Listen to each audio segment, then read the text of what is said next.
પવિત્ર શ્રાવણ માસના બીજા સોમવારે થરાદના જાગેશ્વર મહાદેવ મંદિર ખાતે ભક્તિમય માહોલ જોવા મળ્યો હતો। આ દિવસે ભક્તોએ મોટી સંખ્યામાં ઉપસ્થિત રહી મહાદેવના દર્શનનો લાભ લીધો હતો। મંદિર જાણે શિવમય બન્યું હોય તેવું દ્રશ્ય સર્જાયું હતું। શિવ ઉપાસકો માટે શ્રાવણ માસ એક અનોખો અવસર લઈને આવે છે। આ જ અનુસંધાને જાગેશ્વર મહાદેવ મંદિર ખાતે શ્રાવણના બીજા સોમવારે 11 દ્રવ્યો દ્વારા મહાદેવનો રુદ્રીપાઠ સાથે અભિષેક કરવામાં આવ્યો। આ અભિષેકના લાભાર્થી જયંતીલાલ ભાઈશંકર તરવાડી પરિવાર રહ્યા હતા। આ ઉપરાંત શ્રાવણના દરેક સોમવારે જુદા જુદા યજમાનો દ્વારા અભિષેકનું આયોજન કરવામાં આવ્યું છે।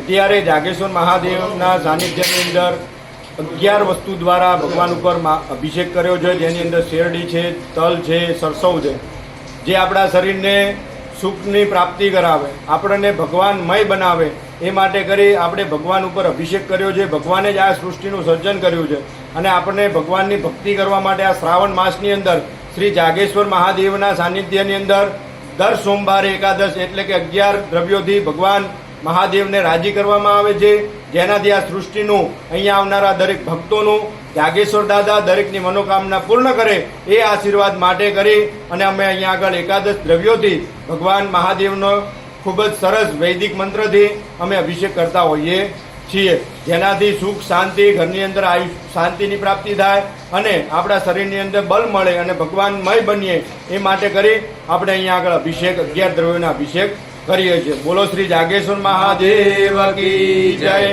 મંદિર ખાતે આત્મકલ્યાણ અને સૃષ્ટિના જીવ કલ્યાણ માટે શિવ અઘોર મહામંત્ર દ્વારા અખંડ શિવ યજ્ઞ પણ ચાલી રહ્યો છે, જેના યજમાન ખોડાભાઈ લાલાજી રાજપૂત છે।